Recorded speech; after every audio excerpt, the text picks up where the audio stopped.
Olá a todos, sou a doutora Marina Bucabaju, estou hoje dia 3 de maio.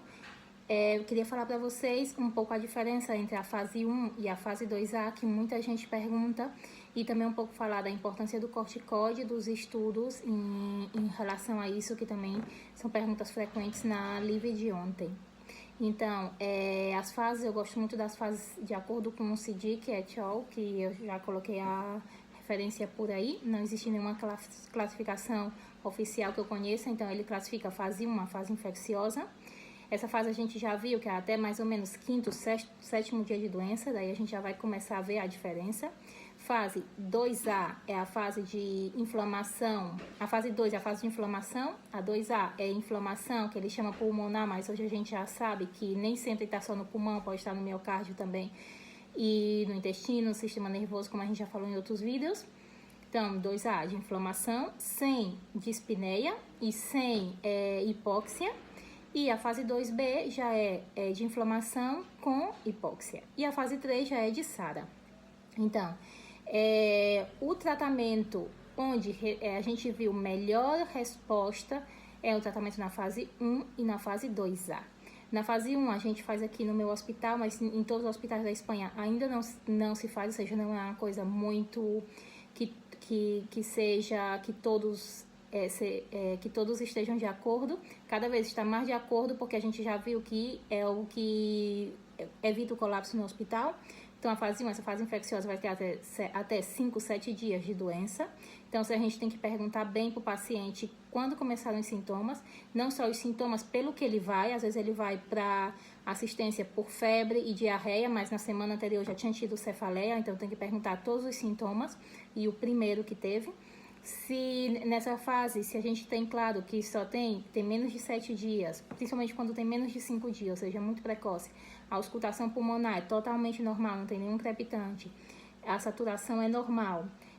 Com isso, a gente já podia indicar o tratamento precoce, que é hidroxicloroquina, azitromicina e heparina. Mas se vocês quiserem realizar uma prova de imagem, por definição, essa teria que ser normal, sem nada de inflamação.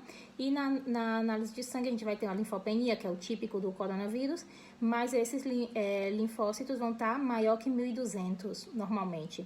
A LDH também vai estar alta, mas ainda vai estar menor que 300, transaminases normal, GGT normal. A PCR pode já estar um pouco alta, 30, 40, 50, mas normalmente menor que 90. Na fase de inflamação, essa PCR sube bastante.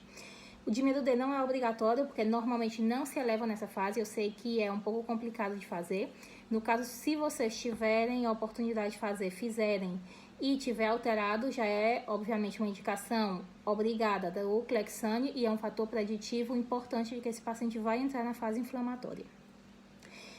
A fase 2A é aquela que começa mais ou menos a partir do 7º dia de doença, vai mais ou menos do 7º ao 10º dia, mais ou menos, claro, isso é uma coisa um pouco empírica. Então, é o paciente que ele já tem sinais de inflamação, que os sintomas não remitiram. Atenção, nessa fase pode já não ter febre, o paciente pode dizer, eu já melhorei da febre, já passou minha febre, mas se ele já não tem mais febre, mas continua com diarreia, cefaleia e os outros sintomas, então ele não é que ele já resolveu o Covid, é que ele passou para a fase seguinte, que é a fase 2A. Nesse a gente continua colocando hidroxi, azitro e o Clexane, mas o protagonista é o corticóide. Então, a fase 2B já seria, obviamente, o corticóide também, mas a diferença da 2A para a 2B é que na 2B já existe hipóxia, ou seja, já necessita maior suporte ventilatório e, portanto, muito provavelmente já internar na UTI, o que leva a mais complicações, a maior mortalidade, a maior distância média. E o paciente na fase 3 é aquele paciente já com SARA, com distresse. Então, na fase 2A, sim, a gente já vai ter uma LDAT muito alta, um dímero D maior que 1.500, uma PCR já maior que 100, uma gama GT alterada e todos os reagentes de fase aguda alterada. A linfopenia tem relação com a gravidade, ou seja, quanto mais linfopenia, mais grave o paciente tem a tendência a ser, e também a relação entre nêutros e linfos. Às vezes os linfos não estão tão baixos, mas tem um pouquinho de neutrofilia, então essa relação aumenta.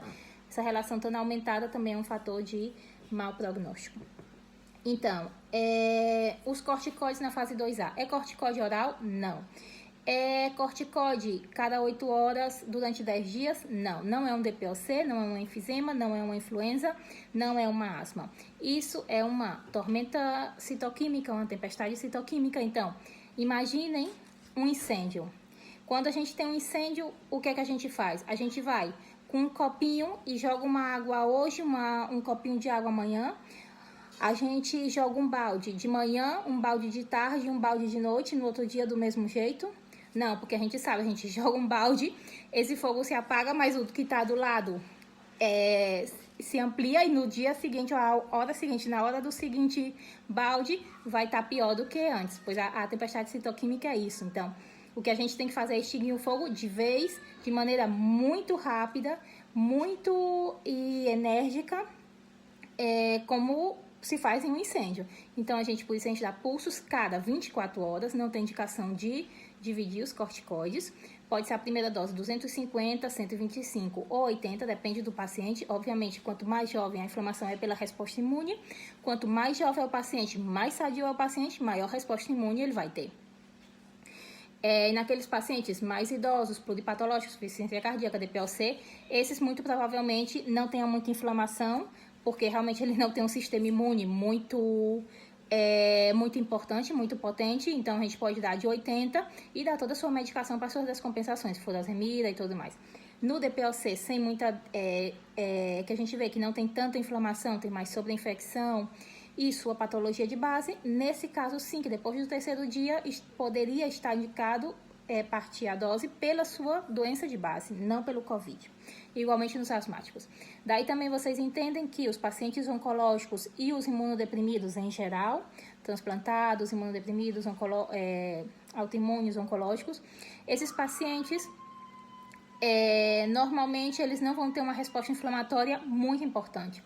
O que contam os oncologistas, a gente não vê oncológico no meu hospital, porque os oncologistas, eles têm muito cuidado com seus pacientes e têm uma relação quase pessoal com seus pacientes e preferem ver eles. Eles vêm para as nossas reuniões, seguem os nossos protocolos, mas eles que veem os seus pacientes. Então, o que eles comentam nas sessões é que eles veem imagens muito feias, de espanto, que se vê a imagem antes de ver o paciente dizer se já vem meio moribundo e vai ver o senhor e está necessitando 2 litros de oxigênio, porque realmente tem uma invasão viral, mas não tem uma resposta inflamatória tão importante. Então, são pacientes que aguentam muito, se sobreinfectam muito. O maior problema nos oncológicos, nos imunodeprimidos, é a sobreinfecção por essa...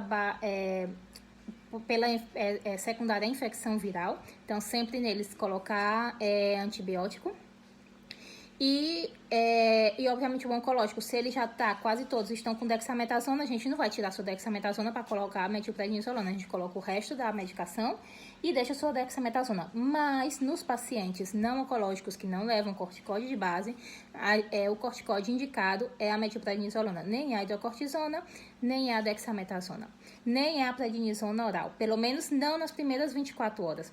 Se vocês têm dificuldade com a metilprednisolona, primeiras 24 horas, dá o bolo, logo repete imagem, ou repete a análise de sangue e vê se o paciente já está melhor. Se tiver, pode dar uma dose alta de uma vez de prednisona oral, que eu sei que aí vai ser mais fácil, mas não dê um comprimido para ir para casa. Então, tem muita gente que me diz também que, como se no Brasil não tem muita estrutura dos hospitais para internar todo mundo que necessite. Então, eu não posso ampliar os hospitais, nem posso dar uma indicação que eu não acho correta.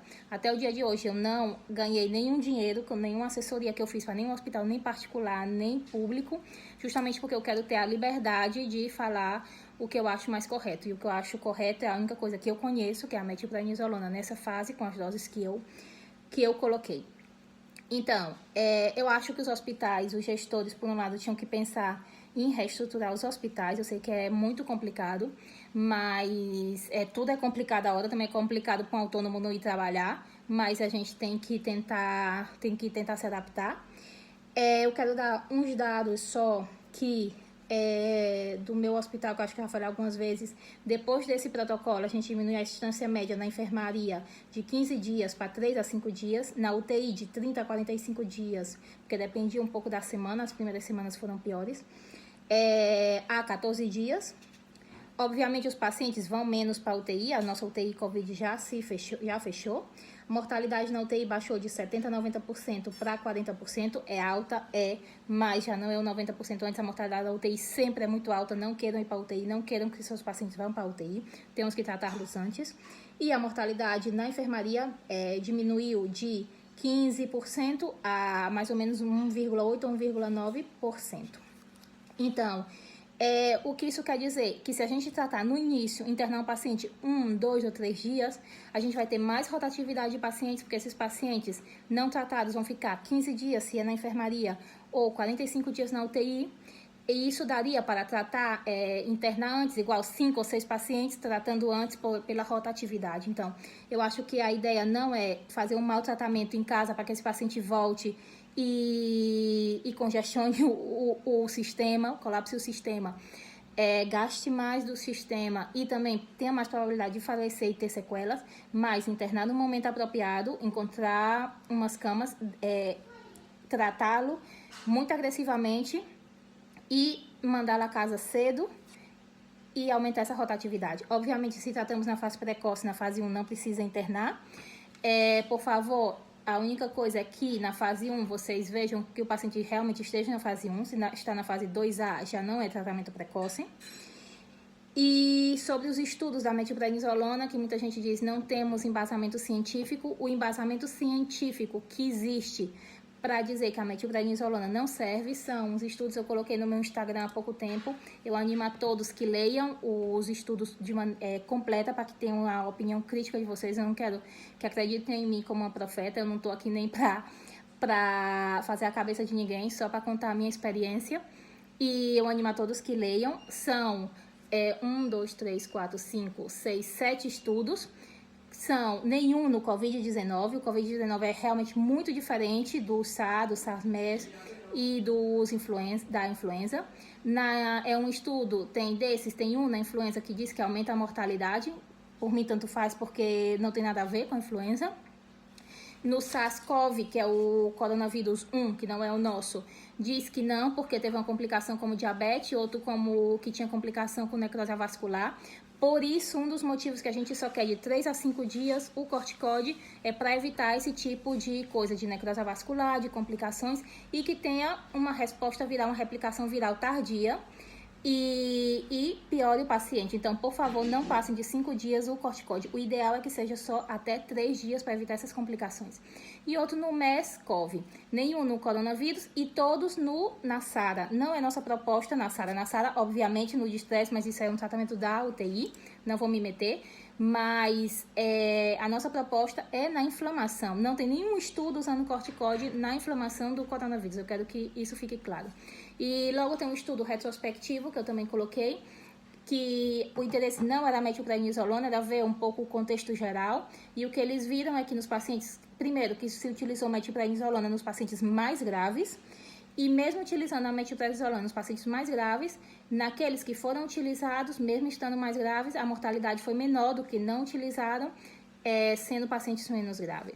E esse, sim, é o único estudo que eu vi que foi feito com pacientes com coronavírus. Então, eu já acabo por aqui. Como eu disse, o meu interesse é só que no Brasil a epidemia não seja tão devastadora como aqui, e eu espero, como sempre, que seja útil para vocês toda a informação que eu dou.